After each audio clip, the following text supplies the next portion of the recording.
When Samantha said in front of all the guests that I wouldn't last a single year on my own, that I was nothing without this family, something inside of me broke, but not in the way she expected.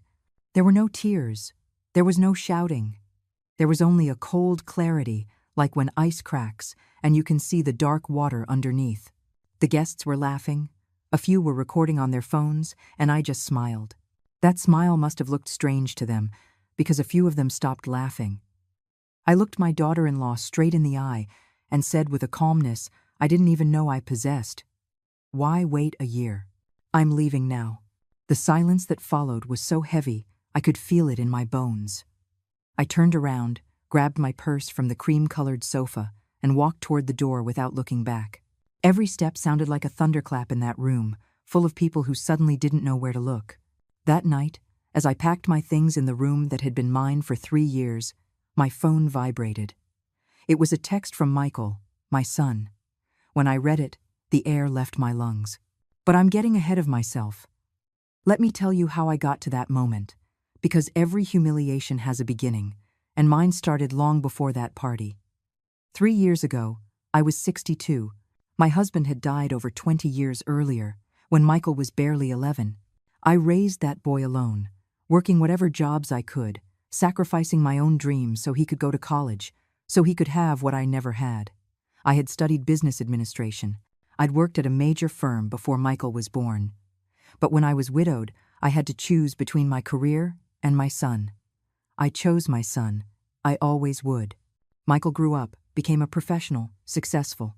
I was so proud. And then he met Samantha. She appeared in our lives like a storm disguised as a breeze. Pretty, elegant, with that way of speaking that makes people think you know more than you really do. At first, I found her charming. How foolish I was. Michael was dazzled.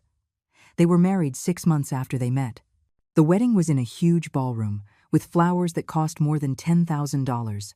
Samantha insisted on every detail. I paid for part of that wedding with the savings I had put away. I thought I was investing in my son's happiness. After the wedding, Michael asked me to move in with them. "Mom, the house is huge. It doesn't make sense for you to live alone in that tiny apartment. Besides, Samantha and I want you to be close." That's what he told me, with that smile that always melted my heart. I agreed. I sold my apartment, that place where I had raised Michael, where every corner held a memory, and I moved into their new house, a modern build in an exclusive neighborhood, with a yard and a pool. My room was on the ground floor, far from the master bedroom. "So you can have your privacy, Eleanor," Samantha told me with a smile that didn't reach her eyes. I should have seen it then. I should have noticed how she called me by my first name and not Mom, how her hugs were stiff, how her compliments always had a sharp, hidden barb. "That's a lovely dress, Eleanor, so age-appropriate. Thanks for helping with the cleaning. It's good for you to stay active." Little things that dig in like splinters. The first few months were tolerable. I tried to help without being in the way. I cooked sometimes, kept my space tidy, went for walks so I wouldn't be in the middle of things. But Samantha had a way of making me feel like everything I did was wrong. If I cooked, she'd order takeout.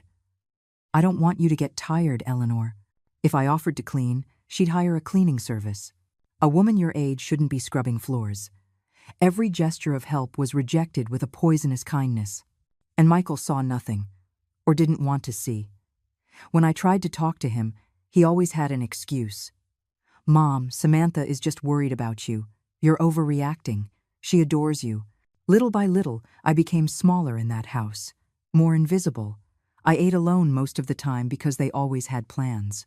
I stayed in my room when they had guests, because Samantha said I needed to rest. The house was enormous, luxurious, full of expensive furniture and modern art, but I felt like an intruder in a museum. Then the party started. Samantha loved hosting events. Every month there was a reason. Birthdays, anniversaries, celebrating some achievement of Michael's at his job. The house would fill with young, elegant, loud people. I usually stayed in my room, but sometimes Samantha would insist I come down. "Eleanor, come say hello to our friends."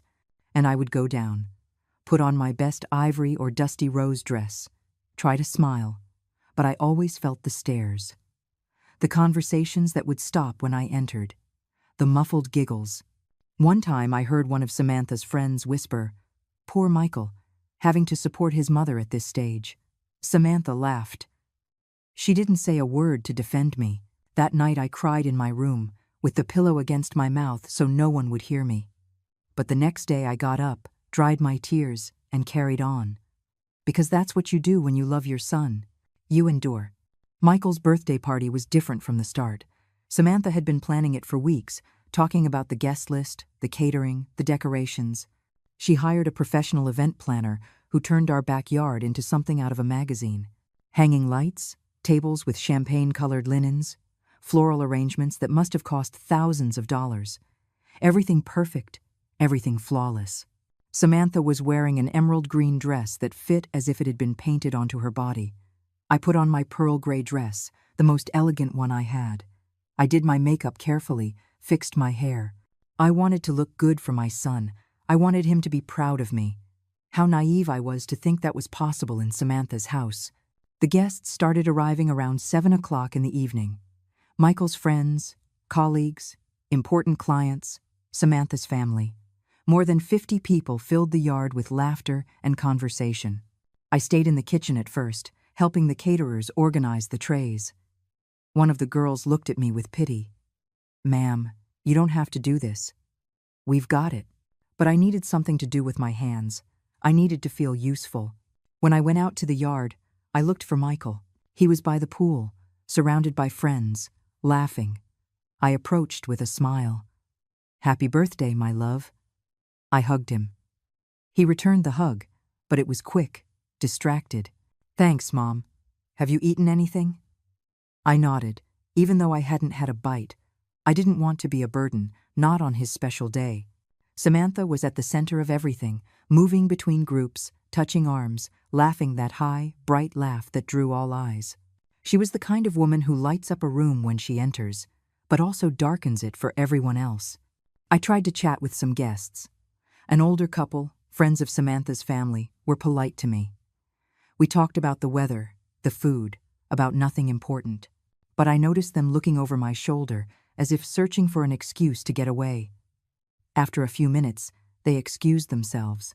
I was left alone by a table, holding a glass of wine I didn't want to drink, feeling like a piece of furniture someone forgot to move. Then I heard my name. It was coming from the group where Samantha was, near the bar. I drifted closer without thinking, believing they were calling me. But they weren't. They were talking about me. Samantha had her phone in her hand, showing something to her friends. "It's unbelievable," she was saying with that sweet voice she used when she wanted to sound compassionate. "Michael is so good to her. He keeps her here, gives her everything, and she doesn't even appreciate how lucky she is." One of her friends, a thin woman with lip fillers, nodded. "It must be so hard for you, Samantha, having to share your space like that." Samantha sighed, and in that sigh was something that chilled my blood. It was fake, completely fake. "I just hope Michael realizes it someday. She can't take care of herself. Without us, without this family, she has nothing. Absolutely nothing." I stood paralyzed behind a group of people, unintentionally hidden. No one had seen me. Samantha continued, "I give her 6 months, maybe a year tops, if Michael ever actually lets her go. She has no savings, no career, no thing but this roof over her head. And we provide that roof." Her friends murmured words of support. One said, "You're a saint for putting up with her." Another added, "I couldn't do it.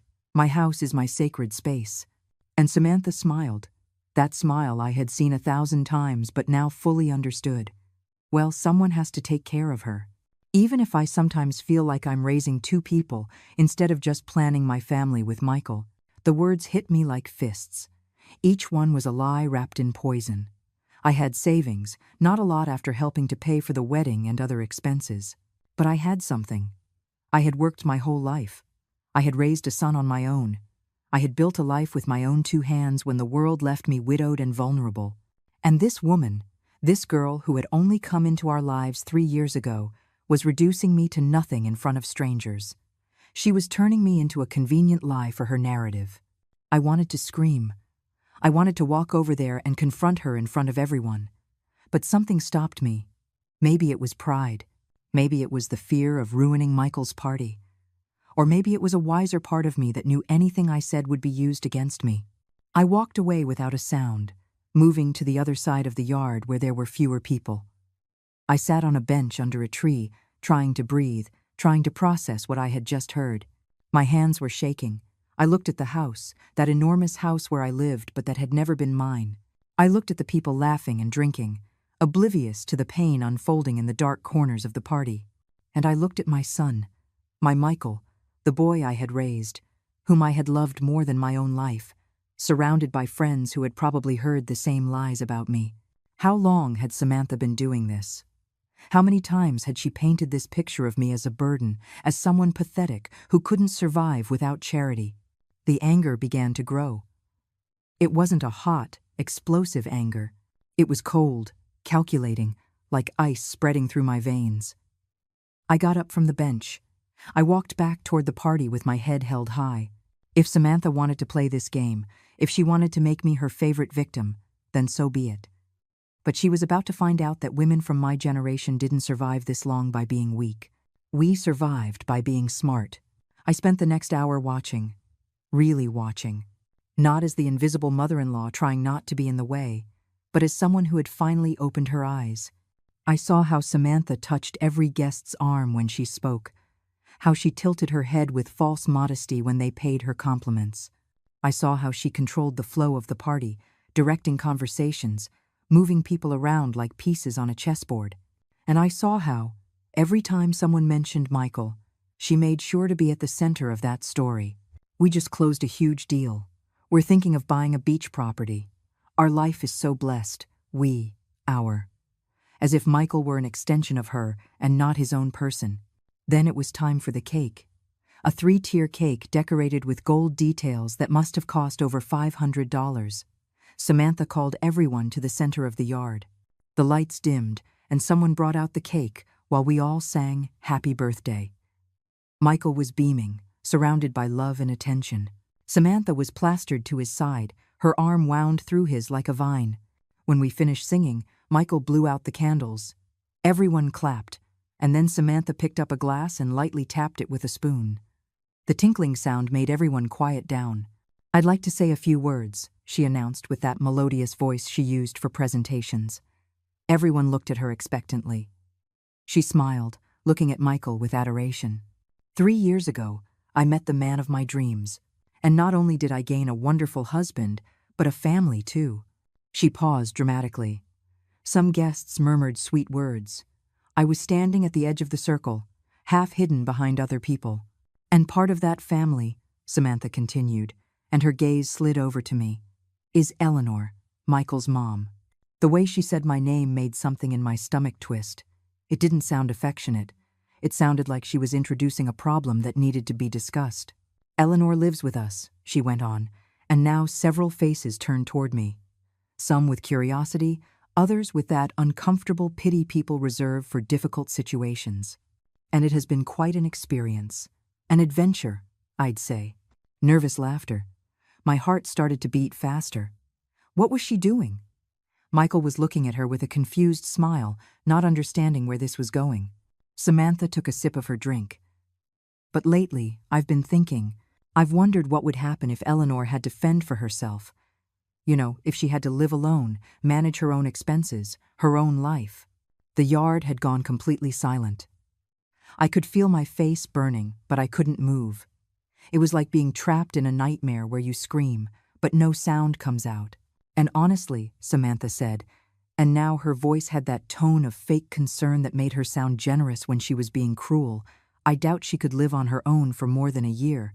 Maybe not even that. Some people looked down. Others exchanged uncomfortable glances. But there was a group, Samantha's friends mostly, who smirked. One of them even took out her phone and started recording.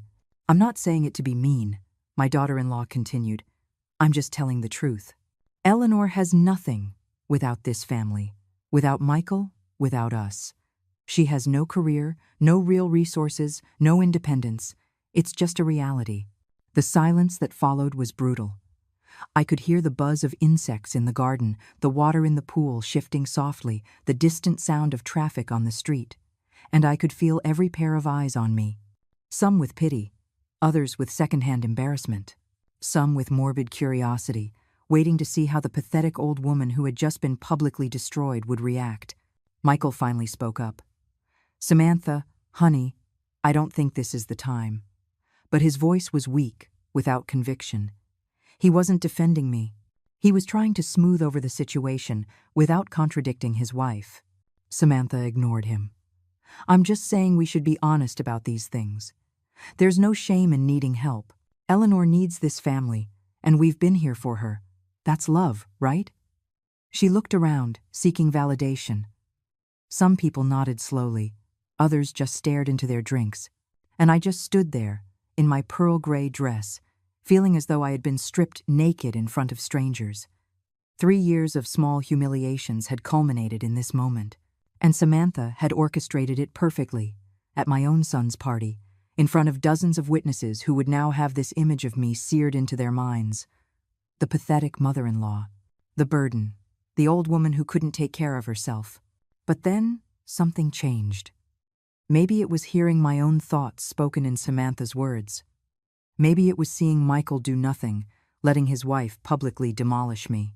Or maybe it was simply that something inside me got tired of shrinking. I got tired of making myself small. I got tired of apologizing for existing. I got tired of being invisible in my own life. I took a deep breath and stepped forward, out of the shadows where I had been hiding. People parted slightly, creating a path. I walked until I was standing in front of Samantha, just a few feet away. She looked at me in surprise, and for a second, I saw a flash of worry in her eyes. "Good.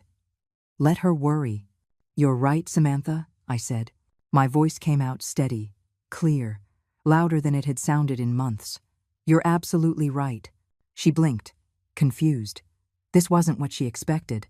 She probably expected tears, a scene, something she could use to paint me as hysterical. "I doubt I could live on my own for a year depending on this family," I continued. I paused, letting the words hang in the air. Several phones were recording now. Perfect. Let them record this too.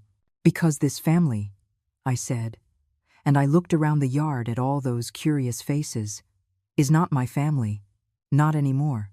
I looked at Michael.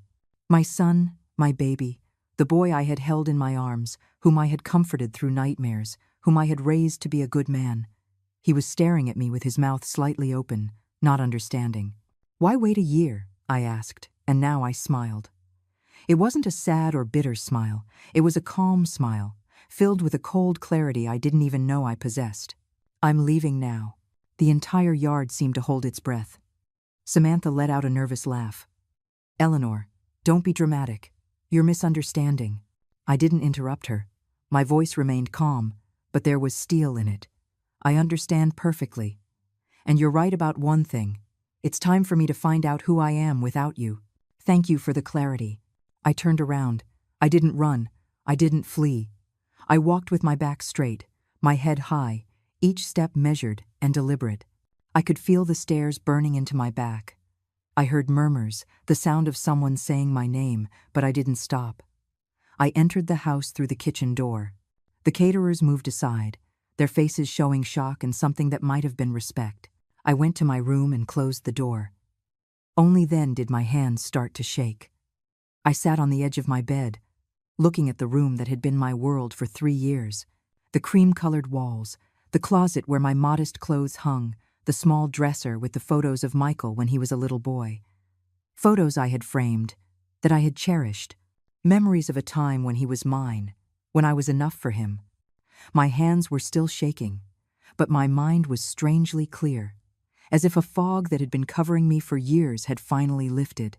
I could hear the party continuing outside, quieter now, the laughter forced, the music. Life went on for all of them.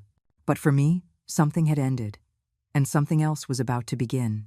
I stood up and pulled my suitcase from the closet. It was old, bought over 15 years ago, but it was still functional.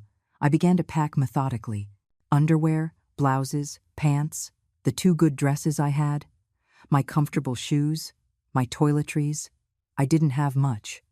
I'd never had much, but what I had was mine, earned with my work, with my effort.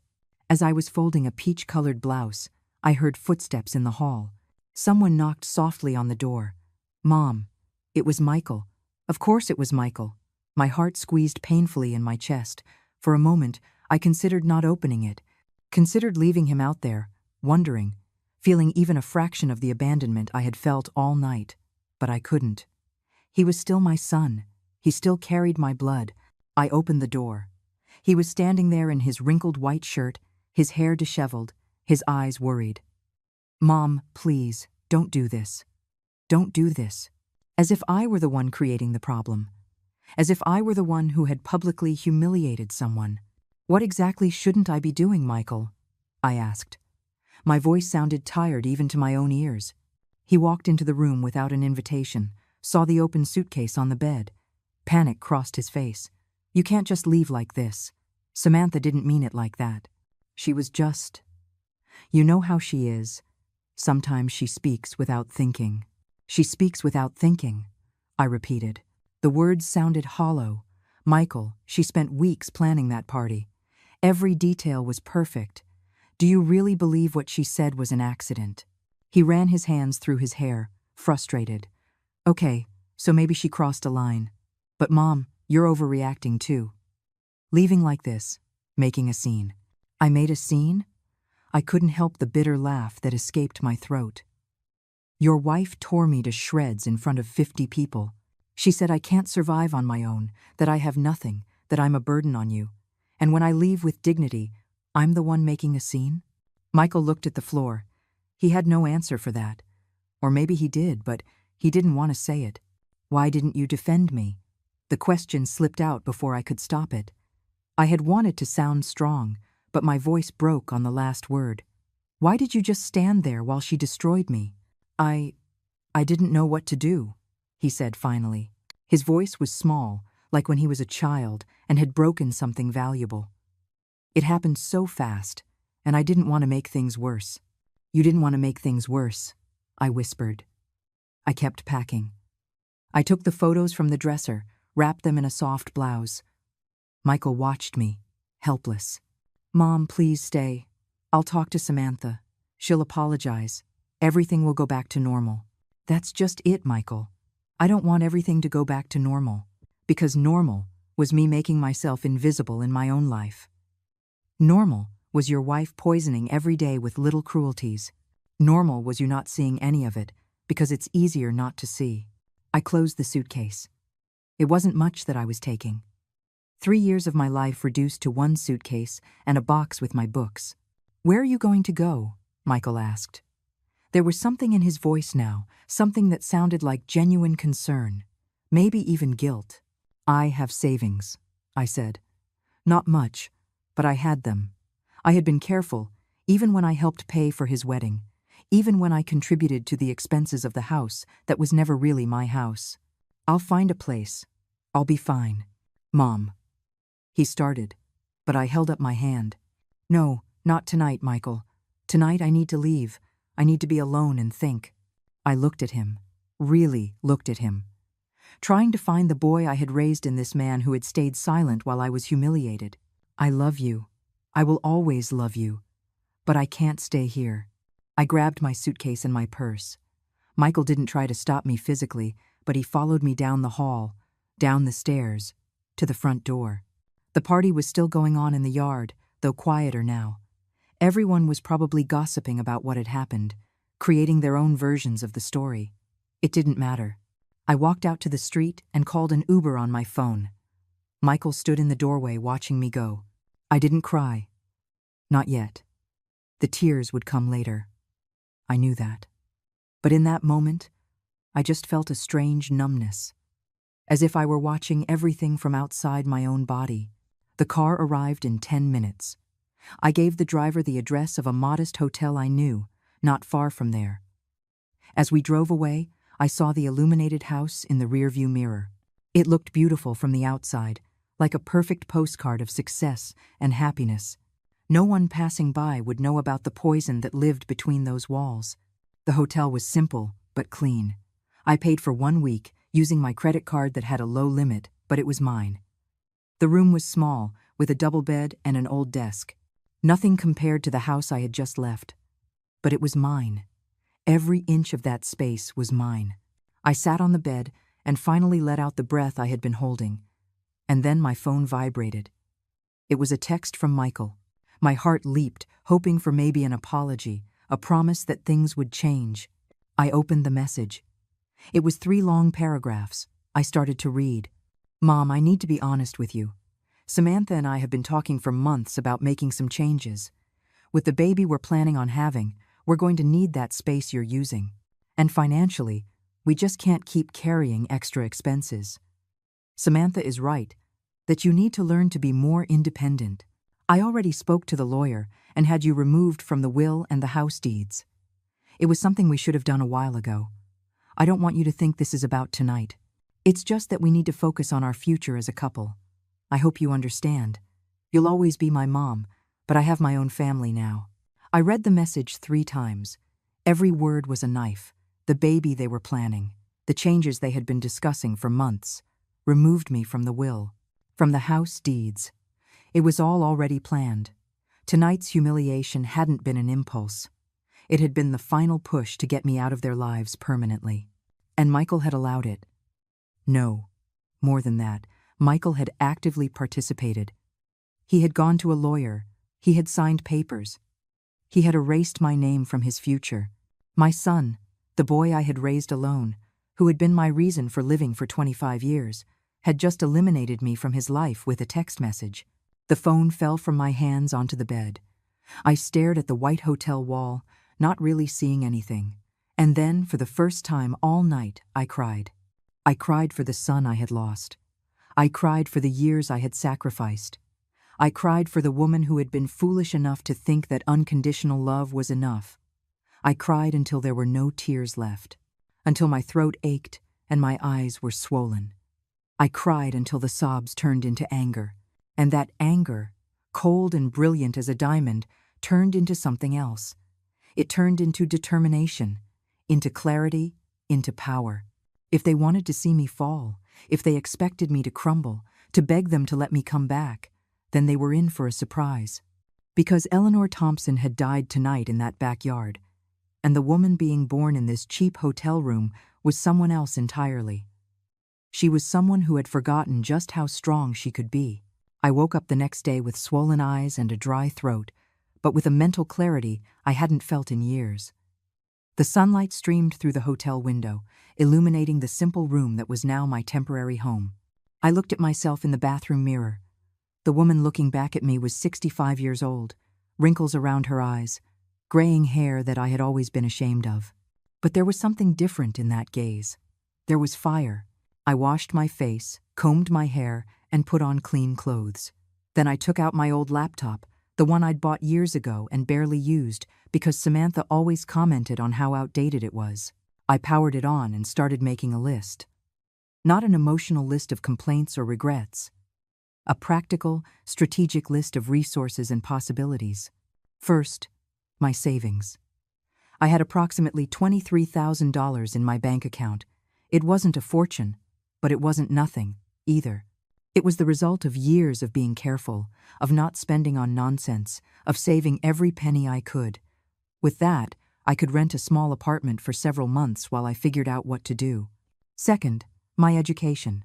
A bachelor's in business administration, completed over 30 years ago. Experience working at a consulting firm before Michael was born. I had left all that to raise my son, but the knowledge was still there, tucked away somewhere in my brain. Third, my contacts. Decades had passed, but maybe some people still remembered me. It was worth a try. I opened my email, that old account I almost never used, and there, among the spam and notifications, I found something that made me pause. An email from 2 months ago from Arthur Vance. Arthur had been my late husband's business partner, a man who had known our family since before Michael was born. After my husband died, Arthur had offered me a job at his company, but I had refused because Michael was so young. We kept in sporadic contact for years, until I moved in with Michael and Samantha and lost track of many people. The email read, "Eleanor, I hope you are well. I've been thinking of you lately. If you'd ever like to grab a coffee and catch up, I'd love to see you. I've always admired your mind for business. All the best, Arthur. I stared at that email for a long time. 2 months. It had arrived 2 months ago, and I had never seen it because I'd stopped checking my email regularly. Samantha always said I didn't need to be glued to technology, that I should enjoy my retirement.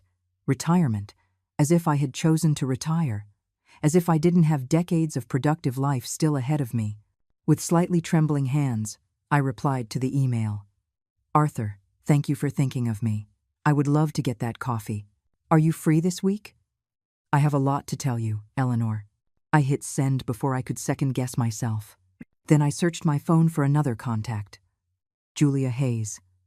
We had been friends years ago, before I shut myself away in Michael and Samantha's house. Julia was a lawyer, specializing in family law. We had met in a support group for widows, both of us trying to rebuild our lives after losing our husbands. She had moved on, building a successful career. I had stayed stuck, focused solely on Michael. I sent her a text message. Julia, it's Eleanor. I know it's been a long time. Could we talk? I need legal advice, and also a friend. The reply came in less than 5 minutes. Eleanor, of course. Come to my office today if you can. I'll send the address. So good to hear from you. I changed into more formal clothes, a set of ivory-colored pants, and a blouse that made me look professional. I put on a little makeup, not to hide who I was, but to look presentable. I took a taxi to the address Julia had sent. Her office was in a modern building downtown. The waiting room was elegant but welcoming, with green plants and contemporary art on the walls. When Julia came out to greet me, I almost didn't recognize her. She had aged, as I had, but she wore her age with a confidence I had forgotten was possible. Short silver hair, a dark gray pantsuit, a wide smile. Eleanor, she said, hugging me. And in that hug, I felt something I hadn't felt in years. Acceptance without judgment. In her private office, with hot coffee between us, I told her everything. The move with Michael and Samantha, the small humiliations, the party, the text from Michael about removing me from the will. Julia listened without interrupting, taking occasional notes. When I finished, she sighed deeply. Eleanor, I am so sorry you went through this, but legally, there are a few things you should know. She explained that if I had contributed financially to the purchase of the house or to improvements, I might have some rights. That if Michael had promised to care for me in exchange for me selling my apartment, that could be considered. But she was also honest.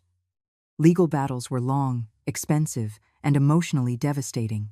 You could fight, she said, and you might even win something, but it would cost you years of your life, and probably all of your peace of mind. I don't want to fight, I said, surprising myself with the firmness in my voice. I don't want anything from them. What I want is to build something of my own, something so big that when they see me, they regret ever underestimating me. Julia smiled. It was a fierce, warrior's smile. I like that much better. In that case, let's talk strategy. We spent the next 2 hours discussing options. Julia told me about programs for entrepreneurs over 60, about community resources, about networking. She told me about women she knew who had reinvented their lives in their 60s and 70s. Age is an advantage if you know how to use it, she said. You have experience, maturity, resilience, and you have something many young people don't. Nothing to lose. The next day, Arthur replied to my email. We met at a small coffee shop near his office. When I walked in, he was already there, waiting. Arthur was 70, with completely white hair, but the same kind eyes I remembered. He stood up when he saw me and gave me a hug. Eleanor, how long has it been? We sat down and ordered coffee. He asked about Michael, and I felt the urge to lie, to say everything was fine. But I was tired of lying. I told him the truth. Not all of it, not the most painful details, but enough. He listened with a serious expression. That boy is a fool, he said finally. His father would be ashamed. The words hit me with an unexpected force. It was true. My husband had been a good, hard-working man who valued loyalty and respect. If he could see what Michael had done. But I don't want to talk about Michael, I said, straightening my back. I want to talk about me. Arthur, I need a job. I need a chance to prove I still have value. He looked at me intently. Eleanor, you have always had value. Your husband used to talk constantly about your vision for business. He said you were a better analyst than half our team. He grew thoughtful for a moment, sipping his coffee. I have a proposal. I'm starting a new division in my company. Specialized consulting for businesses that want to reach the senior market. It's a sector that's growing exponentially, but most companies don't know how to talk to that audience. I need someone who understands that demographic from the inside. Someone smart, with life experience, who can develop authentic strategies. My heart began to pound. A job. I'm offering you a partnership, he corrected. Not as an employee, as an independent consultant. You would develop your own methodology, your own programs. I would give you access to my network of clients and resources. We'd split the profits. It would be your own business, but with the backing of my infrastructure while you build it. I couldn't believe it. Yesterday I was crying in a hotel room. Today someone was offering me the chance to rebuild my professional life. Why? I asked. I needed to know. Why would you do this for me? Arthur smiled. Because I owe it to your husband. Because I believe in you. And because honestly, I think you are going to make this division extremely successful. This isn't charity, Eleanor. It's business. You have something I need. Authentic knowledge and a passion to prove your worth. He extended his hand. What do you say? Ready to get back in the game? I looked at his outstretched hand. I thought of Samantha saying I wouldn't last a year on my own. I thought of Michael erasing me from his life with a text. I thought of all those years of making myself small, invisible, insignificant, and then I shook Arthur's hand firmly. Ready, I said. And for the first time in years, I really was.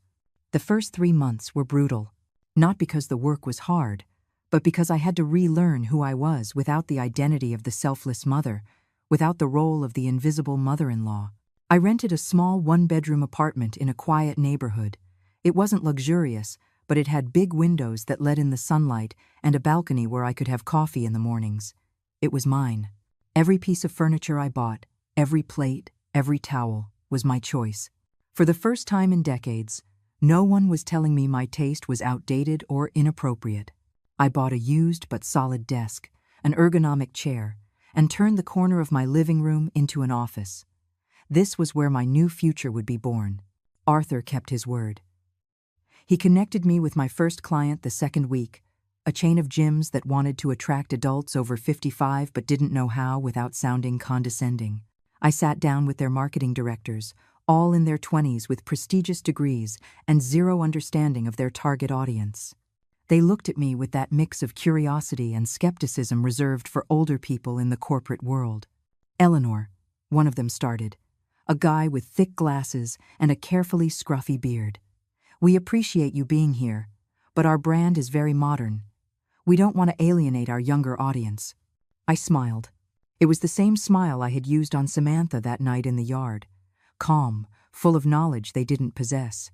Let me explain something to you, I said, opening my laptop where I had prepared a presentation. The over 55 market controls over 70% of the disposable income in this country.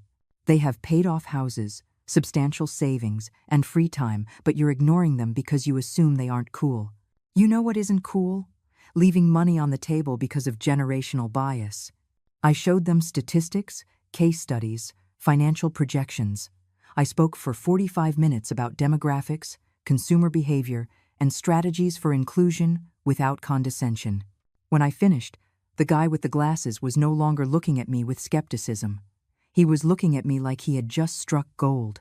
When can you start? He asked. I already have, I replied. I walked out of that meeting with a $25,000 contract to develop their entire strategy. With that first success, other clients started to come. A tech company that wanted to simplify its products for older users. A travel agency specializing in senior tourism. A pharmaceutical company that needed clearer communication. Every project taught me something new and gave me back a piece of the woman I had been before I got lost in motherhood. It wasn't that I regretted raising Michael, but I regretted disappearing in the process. I worked 12-hour days, not because I had to, but because I loved it. Every presentation, Every analysis, every strategy was a declaration. I am still here. I still matter. I can still build things. Julia became my confidant and unofficial advisor. We met every 2 weeks for dinner, and she helped me navigate the legal world of contracts and business. You need to formalize this, she told me one night over cheap pasta and wine. Create an LLC. Protect your assets. This isn't a hobby anymore, Eleanor. This is a real business. She was right. With her help, I established my own company, Silver Strategies Consulting. The name was deliberate. Silver for the gray hair, for the wisdom that comes with years. I wasn't hiding from my age. I was branding it. I designed a simple but elegant logo. I created a basic website. And I started building a presence on social media, something I'd never done because Samantha always said older people looked ridiculous on Instagram. But it turned out there was a huge market of women my age who were sick of being invisible. I started posting about reinvention after 60, about starting businesses in your senior years, about not letting others define your worth. My first posts got 5 or 10 likes, then 50, then hundreds. Women would write me private messages, sharing their own stories of humiliation, of being dismissed, of waking up one day and realizing they had disappeared. And I answered every single one. It's not too late. It is never too late. I am 65, and I am just getting started. My words resonated because they were true. I wasn't selling a fantasy. I was living proof. 6 months in, my business was generating more money than I had earned in my entire previous life. I wasn't a millionaire, but I was comfortable. More than comfortable. I was able to move into a better apartment, in a building with security and a gym. I bought new clothes, not because the old ones were bad, but because I wanted to.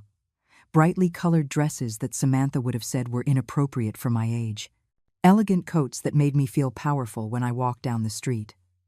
I cut my hair in a modern style that framed my face. I wasn't trying to look younger. I was trying to look like me. Strong, capable, present. People began to notice me in different ways. In business meetings, they no longer treated me like a lost grandmother. They treated me like an expert. Arthur was thrilled. Eleanor, we need to expand this. You're generating more business than you can handle alone. He was right. Consulting requests were coming in faster than I could process them, so I did something I never thought I'd do. I hired help. First, a virtual assistant, a 58-year-old woman who had been laid off from her corporate job and needed a fresh start. Then a 62-year-old graphic designer who had lost her husband and was looking for purpose. I built a team of women the world had discarded, and together we proved that world wrong. We proudly called ourselves the Silver Circle. And our work was exceptional. The media started to notice. First, it was a small article in a local paper about senior entrepreneurs. Then an interview in a business magazine. Then I was invited onto a popular podcast about professional reinvention. Every appearance brought more clients, more recognition, more validation that what I was building mattered. On one of those podcasts, the interviewer asked what had inspired me to start. I could have given a safe answer about always wanting to be an entrepreneur, but I decided to be honest. I was inspired by humiliation, I said. I was inspired by someone telling me I was worthless without them. I was inspired by discovering I had been wrong about myself for years. The episode went viral. Thousands of people shared it. The comments were filled with women saying, "Me too," and "This is me," and I needed to hear this. 8 months after I walked out of Michael's house, my company had billed over $200,000. I was personally earning more in a month than I had in a year when I worked before Michael was born. But the best part wasn't the money. It was the sense of purpose. It was waking up every day knowing that what I did mattered, that I was helping other people, that I was building something no one could take away from me. I opened a new savings account and started filling it aggressively. Not because I was afraid of being left with nothing again, but because I wanted options. I wanted to be able to say no. I wanted the power to choose. During all this time, Michael tried to contact me several times. Text messages that I read but didn't answer. "Mom, how are you? Mom, we need to talk. Samantha wants to apologize." Each message was a test of my resolve. Part of me, that part that had been a mother for so many years, wanted to answer, wanted to forgive and forget. But a newer, stronger part knew that responding would be a step backward. Not out of anger, but out of peace. I decided that when I was ready to talk to Michael, it would be on my terms. When I was so undeniably successful that he couldn't help but see what he had lost. When my absence had taught the lesson my presence never could. I blocked his number temporarily. Not forever, but for now. I needed this time for myself, without the distraction of his guilt or his attempts to fix what he had broken. And I kept building. Every day was another brick in the building of my new life. Some days were hard. Some days I sat on my balcony and cried for the son I had lost, for the years I couldn't get back. But those days became less frequent. And in their place, something more solid grew. Certainty. The certainty that I had done the right thing, that I deserved more than I had accepted, that my story hadn't ended that night in the garden. It was just beginning. It was Julia who showed me the video first. We were having lunch at a restaurant near her office when she pulled out her phone with a strange expression. "Eleanor, you need to see this. It's going viral." She passed me the phone, and there it was, the video from that night in the yard. Someone had uploaded it to social media, but not in the way Samantha had planned. The title read, "Cruel Daughter-in-Law Humiliates Mother. In-Law at Family Party. Watch what happens next." It had over 2 million views. My stomach clenched as I watched it. There was Samantha in her emerald green dress, saying all those horrible things about me. The camera perfectly captured her cruel smile, the way she looked for validation from her friends. And then it captured me, stepping out of the shadows, my voice calm but firm. "Why wait a year? I'm leaving now." The comments were devastating for Samantha. What a venomous woman. The mother-in-law has more class in her little finger than this girl has in her whole body. "Updates, please. I need to know the grandma is okay." Thousands and thousands of comments defending me, attacking Samantha, sharing their own stories of family abuse. The video had clearly struck a nerve. It wasn't just about me. It was about all the older women who had been dismissed, belittled, made invisible, and people were furious. "I didn't know anyone had uploaded it," I said, handing the phone back to Julia with trembling hands. She nodded. It was one of the guests. Apparently, she felt so uncomfortable with what Samantha did that she decided to expose her. And it worked. In the following days, the video reached more platforms: TikTok, Facebook, Twitter, influencers shared it with their own commentary. Journalists began writing articles about ageism and emotional family abuse, using my story as an example. And then they started to find more. Former housekeepers who had worked for Samantha and Michael began to speak out. One of them, a woman named Maria, gave an interview to a popular blog. She talked about how Samantha treated her, yelling at her for minimal mistakes, withholding pay, making her work overtime without compensation. And the way she treated her husband's mom was worse, Maria said in the interview. "Mrs. Thompson was so kind, she always treated us with respect. But Samantha humiliated her constantly. She forbade her from entering certain parts of the house. She'd serve her leftovers while they ate fresh food. It was abuse." More women came forward with similar stories. A nanny Samantha had fired without notice. A florist Samantha had publicly accused of ruining an event when the mistake had been Samantha's. A pattern was emerging. Samantha was cruel to anyone she perceived as inferior or powerless to fight back. The brands Samantha worked with as an influencer began to distance themselves. She had a small YouTube channel about luxury lifestyles and a few minor brand deals. One by one, those contracts were canceled. The companies issued statements saying their values did not align with abusive behavior. Samantha's YouTube channel lost thousands of subscribers in days. Her Instagram posts, which used to get thousands of likes, were now flooded with hundreds of negative comments. Abuser. Fake. Karma. I watched all of this from a distance, with complicated feelings. Part of me felt a dark satisfaction watching her world crumble. It was the justice I hadn't sought, but that the universe was delivering anyway. But another part of me, the part that was still a mother, worried about Michael. Because if Samantha was falling, he would fall with her. And then I got a text from an unknown number. It was Chris, Michael's best friend from college. Mrs. Thompson, I need to talk to you. It's about Michael, please. I hesitated, but finally agreed to meet him at a neutral coffee shop. Chris arrived, looking tired, nervous. He sat across from me and sighed deeply. Thanks for coming. I know the family has treated you terribly. What's wrong with Michael? I asked, getting straight to the point. Chris stared at his coffee. He's a wreck. The video, the public exposure, it's all affecting his job. His clients are questioning him. But that's not the worst part. He paused. He found out Samantha has been lying to him about a lot of things. Finances, mainly. She spent over $60,000 in the last 6 months on things she hid: clothes, beauty treatments, even a sports car she bought in her sister's name but that she drives. Michael thought they were saving for the baby they were supposedly trying to have. But it turns out Samantha never wanted kids. It was just another lie to keep him under control. The cold anger I had felt that night returned. She hadn't just taken my son from me. She had been manipulating him all this time. There's more, Chris continued. Michael found texts between Samantha and her friends.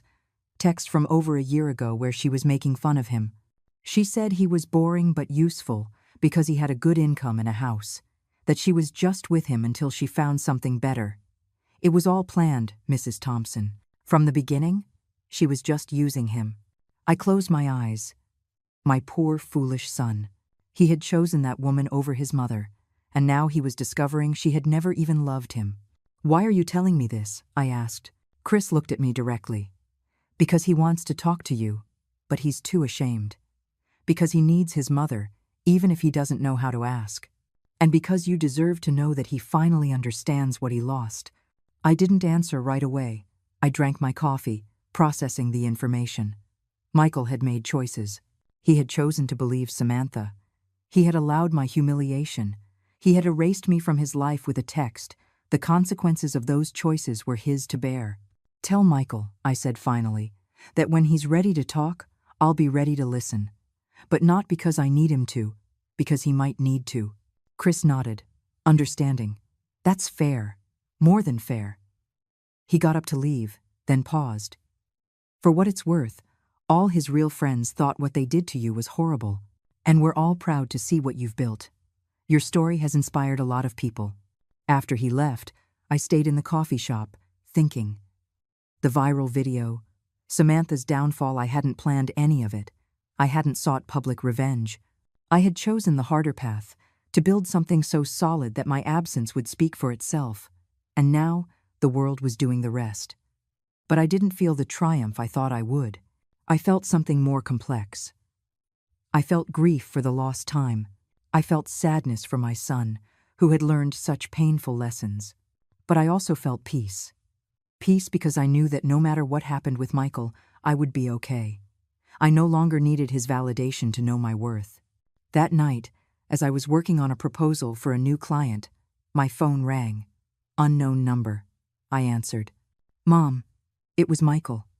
His voice sounded broken, small, like when he was a child and had a nightmare.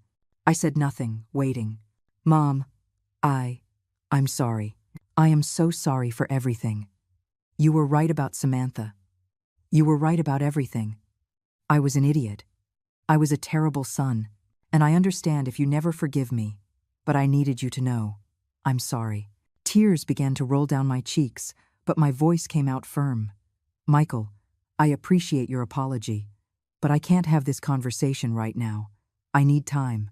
I've built a new life, and I need to protect my peace. When I'm ready, I will let you know. I understand, he said, his voice cracking. I want you to know I'm proud of you. I saw your company. I read about your success. You're amazing, Mom. You always were, and I was too blind to see it. Goodbye, Michael, I said softly. I hung up before he could answer. I sat in my home office, in the apartment I had built with my own money, surrounded by the evidence of my success. And I cried. I cried for what had been. I cried for what could have been, but I also smiled, because I had survived.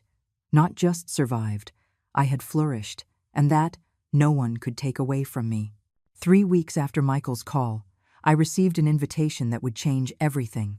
The city's Chamber of Commerce was organizing its annual Entrepreneurship Summit, a prestigious event where business leaders shared their success stories, and they had selected me as one of the keynote speakers. The topic of my talk: Reinvention after 60. It's never too late to start. When I read the invitation, my hands trembled. Speaking in front of 300 people in a corporate auditorium, being on a stage under bright lights, sharing my story with strangers who would judge me, analyze me, measure me. The old Eleanor would have declined immediately. She would have said she wasn't qualified, that someone else deserved the honor. But I wasn't the old Eleanor anymore. I accepted the invitation. I spent 2 weeks preparing my presentation. Not just the business technicalities, but the emotional story behind it. Julia helped me rehearse, sitting in my living room as I practiced over and over. "You need to mention the humiliation," she told me during one rehearsal. "It's the most powerful part. It's what makes your story real." I had been avoiding that detail, not wanting to seem victimized or bitter. But she was right. The humiliation was the catalyst. Without it, there would have been no transformation. "You don't have to name names," Julia continued. "But people need to understand where you came from to appreciate how far you've come." So I rewrote entire sections, adding the raw truth of that yard, of that text message, of that night in the cheap hotel, crying myself to sleep. The day of the event arrived, overcast and cool. I put on a wine-colored pantsuit I had bought specifically for the occasion, elegant but powerful. I did my makeup carefully, not to hide my age but to highlight it. I wanted every wrinkle to be seen. They were maps of survival, battle scars. I arrived at the convention center an hour early. The auditorium was enormous, with rows and rows of seats rising toward the ceiling. The stage had a giant screen and professional lighting. My stomach churned with nerves, but I took a deep breath. I had survived worse than a stage. Arthur arrived to support me, along with my small team from the Silver Circle. "You're going to be incredible," my assistant said, squeezing my hand. People began to fill the auditorium. Executives in expensive suits, young entrepreneurs with laptops, students taking notes. I was scheduled to speak after lunch, the prime spot when people are alert but relaxed. As I waited backstage, I checked my phone nervously. And then I saw it. A text from Chris. "Mrs. Thompson, Michael is here. In the auditorium, row 12. Just wanted you to know." Samantha tried to come with him, but he told her no.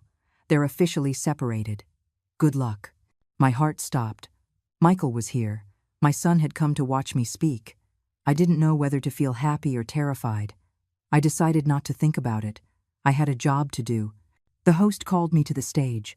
The applause was polite, professional. I walked to the podium, back straight, head high.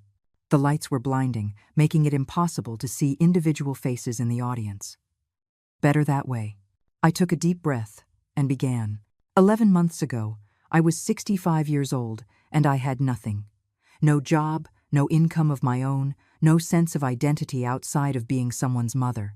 I was living in my son's house as an unwanted guest, making myself smaller every day, believing that was all I deserved. The auditorium went completely silent. And then, at a family party, someone told me that I wouldn't last a year living on my own, that I was nothing without that family. And something inside of me broke. Or maybe it fixed itself. It's hard to tell. I told the story. Not with self-pity, but with brutal honesty. The humiliation, the decision to leave, the devastating text from Michael. I heard gasps in the audience, murmurs of sympathy. But I didn't stop there. I told them about the hotel, about calling Arthur, about building Silver Strategies Consulting from scratch. I shared real numbers. My first $25,000, then $50,000, then $100,000. I showed before and after photos. Me in that hotel room with a single suitcase. Me now, in my modern office with my team. Age makes us invisible in this society, I said, my voice growing stronger, especially women. We are told our value ends when we stop being young, when we stop being conventionally attractive, when we stop being useful to others. But that is a lie. I am 66 years old. I have wrinkles. I have gray hair. I have knees that ache when it rains. And I also have a company that generates over $300,000 annually. I have clients who respect me. I have a team that trusts me. I have a life that I built with these hands that someone said were not capable of holding anything." The audience erupted in applause. Not the polite applause from the beginning. Real, loud applause, with people getting to their feet. I saw movement in row 12. Someone standing up. And though the lights made it hard to see clearly, I knew it was Michael. He was on his feet, clapping, and in the distance I could see he was crying. My voice broke slightly, but I continued.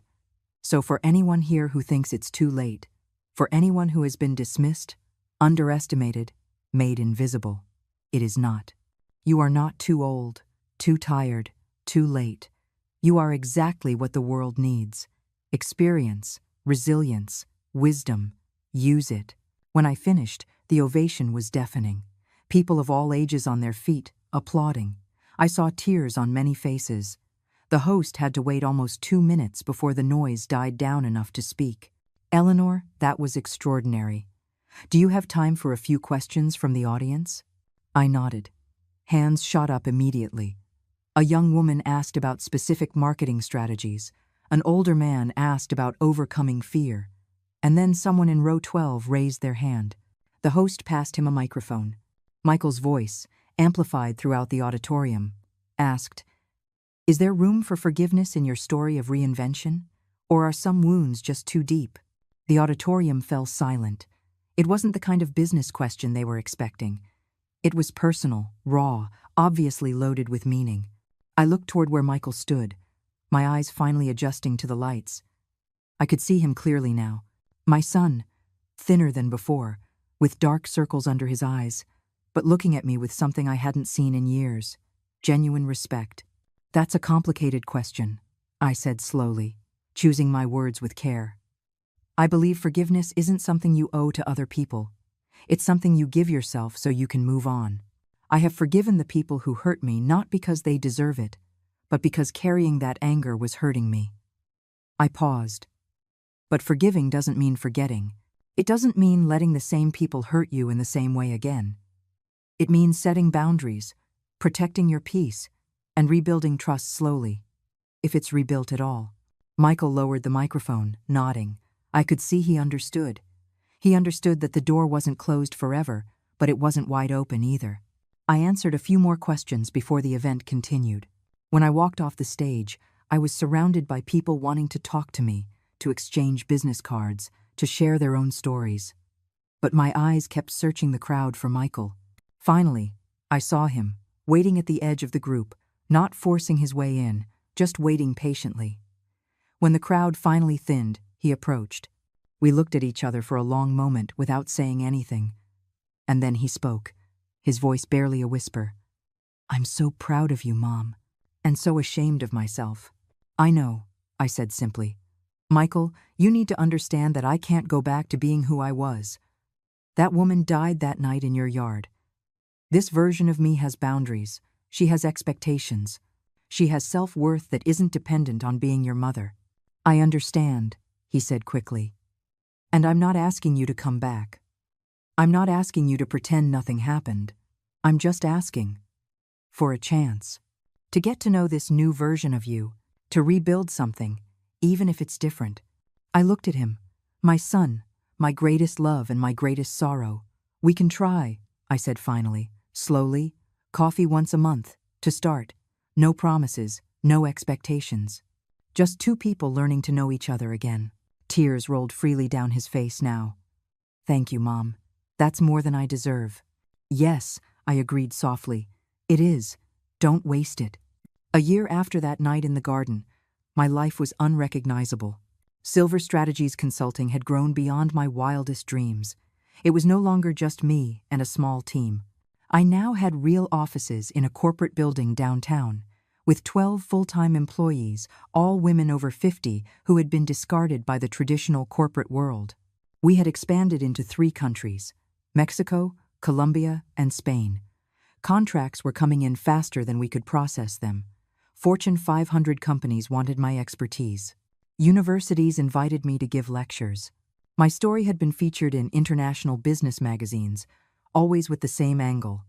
the woman who turned humiliation into an empire. Money was no longer a concern. I had surpassed $1 million in annual revenue. I bought a beautiful apartment overlooking the city, the kind of place I used to look at in magazines, thinking it would never be for someone like me. I had art on the walls, elegant furniture I had chosen personally, a balcony where I drank coffee every morning watching the sunrise.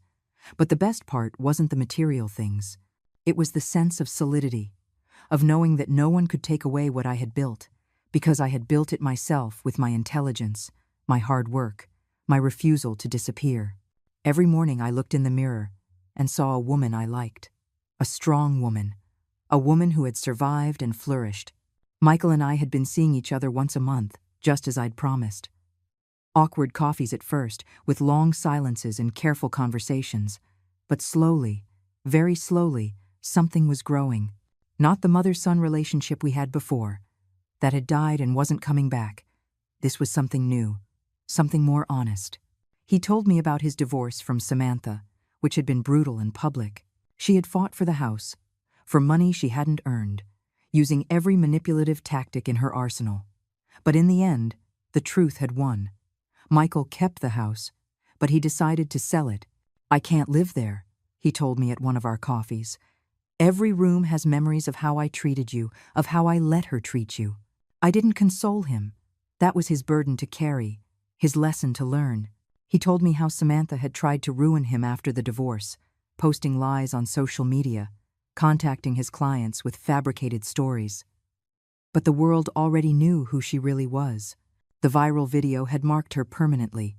Now she was working retail at a department store, an honest job, but a far cry from the luxury life she had planned. "I sometimes feel sorry for her," I admitted at one of our meetings. He looked at me, surprised. "How can you? After everything she did to you?" Because she built her entire life on lies and manipulation. And when that building collapsed, she had nothing real underneath. I did. I had real skills, real experience, real strength. She never developed anything of her own. That's a sad way to live. Michael had been going to therapy, something he told me shyly, as if expecting me to mock him, but I encouraged him. Good. We all need help processing our decisions. To understand why we do the things we do.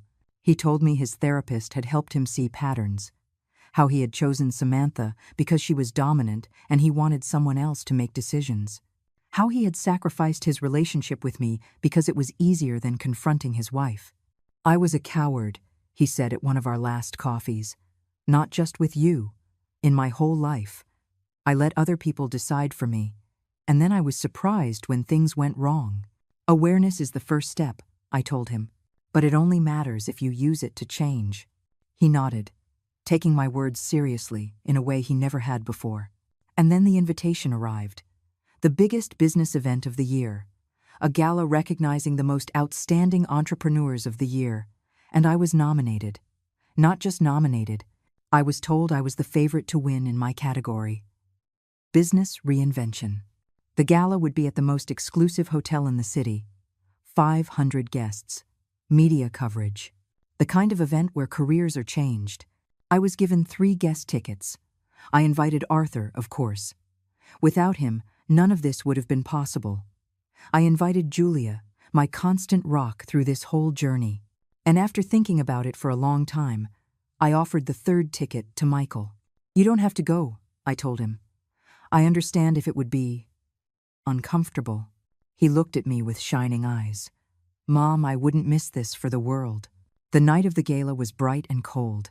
I wore a long champagne-colored gown that made me feel like royalty.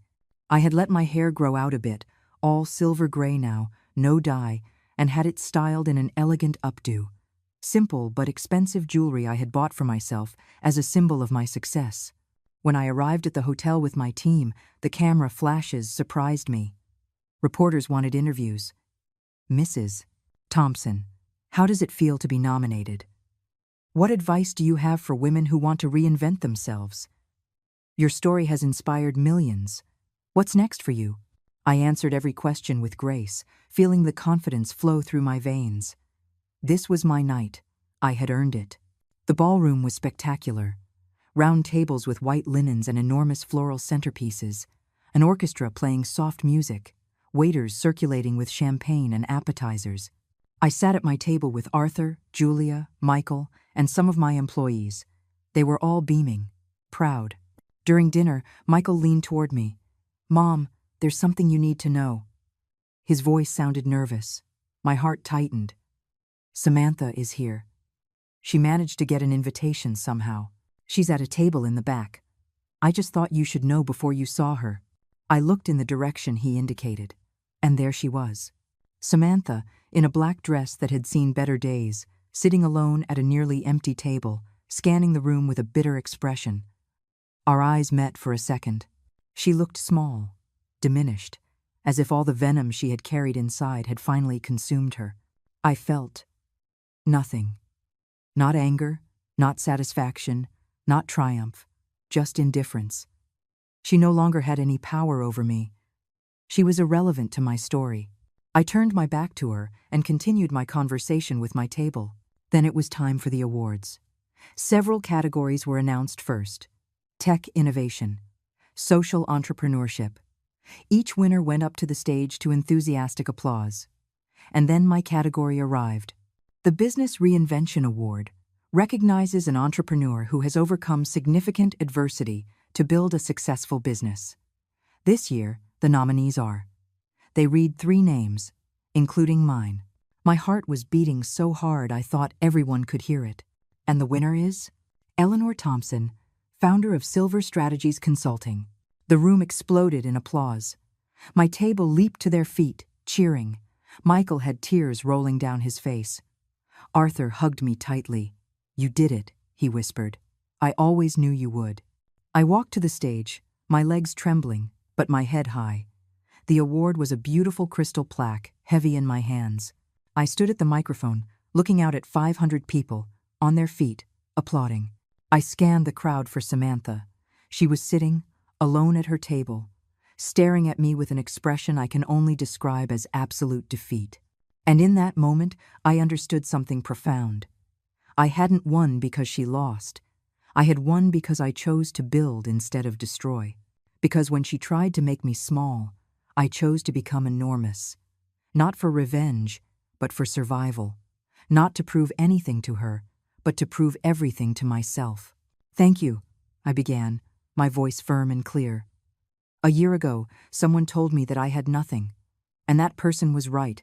I had nothing, except a decision to make, to disappear or to flourish. I chose to flourish, and in the process I discovered that it is never too late to become who you were meant to be. This award isn't just mine. It's for every woman who has been dismissed, underestimated, made invisible. It's for every person who has picked themselves up off the floor after being knocked down. It's for everyone who dares to start over when the world says it's too late. Thank you." The applause was deafening. I walked off the stage with my award, feeling its weight, not just the crystal, but what it represented. Validation, recognition, proof that I mattered. As I returned to my table, I passed by Samantha's. She was looking at me, her eyes filled with something that might have been regret, or maybe just envy. I paused for a second, and then I kept walking. Not with cruelty, simply with indifference. She was no longer part of my story. That night, after the gala ended, Michael walked me to the car. "Mom," he said, his voice breaking, "I am so proud of you. And so sorry. I wish I could turn back time." "I wouldn't," I said honestly. "If I could turn back time, I would still be that small, invisible woman settling for crumbs, that night in your yard when Samantha humiliated me. It was the greatest gift anyone has ever given me. It set me free. It forced me to see myself, and it gave me the anger I needed to transform."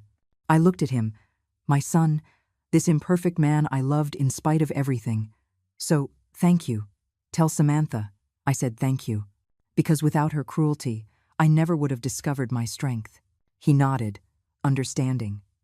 We hugged, a real hug, with forgiveness and hope woven in.